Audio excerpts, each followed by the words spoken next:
வணக்கம். இன்றைய முக்கிய செய்திகள். வேலூர் அரக்கோணம் தொகுதியில் திமுக வேட்பாளரை ஆதரித்து முதலமைச்சர் மு க ஸ்டாலின் அவர்கள் இன்று பிரச்சாரம் மேற்கொள்ள உள்ளார் என்று தெரிவிக்கப்பட்டுள்ளது. மக்களவைத் தேர்தல் முன்னேற்பாடுகள் குறித்து தமிழக தலைமை தேர்தல் அதிகாரி சத்யபிரதா சாஹூ அவர்கள் இன்று ஆலோசனை மேற்கொள்ள உள்ளார். டெல்லி முதலமைச்சர் அரவிந்த் கெஜ்ரிவால் அவர்களுக்கு ஏப்ரல் 15ஆம் தேதி வரை நீதிமன்ற காவல் விதித்து உத்தரவிடப்பட்டுள்ளது. இந்த உத்தரவை தொடர்ந்து கெஜ்ரிவால் அவர்கள் திகார் சிறையில் அடைக்கப்பட்டுள்ளார். தமிழக சுங்கச்சாவடிகளில் கட்டண உயர்வு நேற்று முதல் அமலுக்கு வர உள்ளதாக தெரிவிக்கப்பட்டிருந்த நிலையில் மத்திய அரசு இந்த கட்டண உயர்வை திடீரென்று நிறுத்தியுள்ளது. புதுச்சேரியில் CBSE பாடத்திட்டமானது நடைமுறைக்கு வந்துள்ளதாக அதிகாரப்பூர்வமாக தெரிவிக்கப்பட்டுள்ளது. அடுத்த 5 நாட்களுக்கு வெப்பநிலை அதிகரிக்கக்கூடும் என்று சென்னை வானிலை மையம் தெரிவித்துள்ளது. மேலும் கடந்த 24 மணி நேரத்தில் ஈரோடு மற்றும் கரூர் பகுதியில் அதிகபட்சமாக 40 டிகிரி செல்சியஸ் வெப்பம் பதிவாகியுள்ளது. கடந்த 10 ஆண்டுகளில் இந்திய வங்கிகளில் 5.3 லட்சம் கோடி அளவிற்கு மோசடி நடந்துள்ளதாக ரிசர்வ் வங்கி தகவல் தெரிவித்துள்ளது. தமிழ்நாட்டில் இதுவரை 109 கோடி ரூபாய் பணம் மற்றும் பரிசு பொருட்கள் பறிமுதல் செய்யப்பட்டுள்ளதாக தலைமை தேர்தல் அதிகாரி சத்யபிரதா சாஹூ அவர்கள் தெரிவித்துள்ளார். நடப்பு நிதியாண்டின் 4வது காலாண்டில் இந்தியாவின் GDP 8% அல்லது அதற்கு மேல் வளர்ச்சி அடையும் என்று நிதியமைச்சர் நிர்மலா சீதாராமன் அவர்கள் நம்பிக்கை தெரிவித்துள்ளார். ரிசர்வ் வங்கி தொடங்கப்பட்டு நேற்றுடன் 90 ஆண்டுகள் நிறைவு பெற்றுள்ளதாக தகவல் வெளியாகியுள்ளது.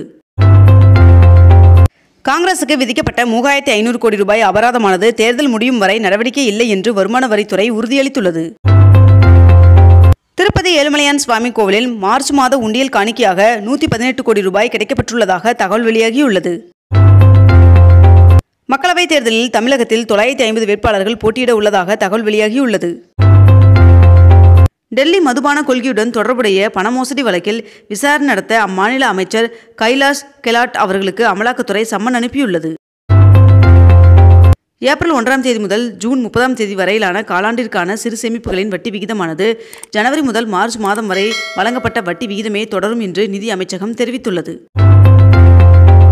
நேற்று தேனியில் நாம் தமிழர் கட்சியின் வேட்பாளரை ஆதரித்து சீமான் அவர்கள் பிரச்சாரம் மேற்கொண்டார். QUT UG தேர்விற்கு விண்ணப்பிப்பதற்கான கால அவகாசம் ஏப்ரல் 5ஆம் தேதி வரை நீட்டிக்கப்பட்டுள்ளது.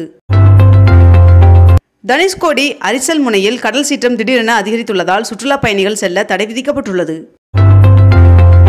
முன்னாள் அமைச்சர் செந்தில் பாலாஜி அவர்களின் ஜாமீன் கோரிய மனு மீது அமலாக்கத்துறை பதிலளிக்க உச்சநீதிமன்றம் உத்தரவிட்டுள்ளது. 2024ஆம் நிதியாண்டில் மின்னணு பொருட்களின் ஏற்றுமதியில் தமிழ்நாடு 30% முன்னணியில் உள்ளதாக தெரிவிக்கப்பட்டுள்ளது. கேரள அரசிற்கு 10,000 கோடி ரூபாய் கடனுக்கு அனுமதி வழங்க வேண்டும் என்று மத்திய அரசிற்கு உச்சநீதிமன்றம் உத்தரவு பிறப்பித்துள்ளது. 19 கிலோ எடை கொண்ட வணிக சிலிண்டரின் விலை 30 ரூபாய் 50 பைசா குறைக்கப்பட்டு 1930 ரூபாய்க்கு விற்பனை செய்யப்பட்டு வருவதாக தெரிவிக்கப்பட்டுள்ளது.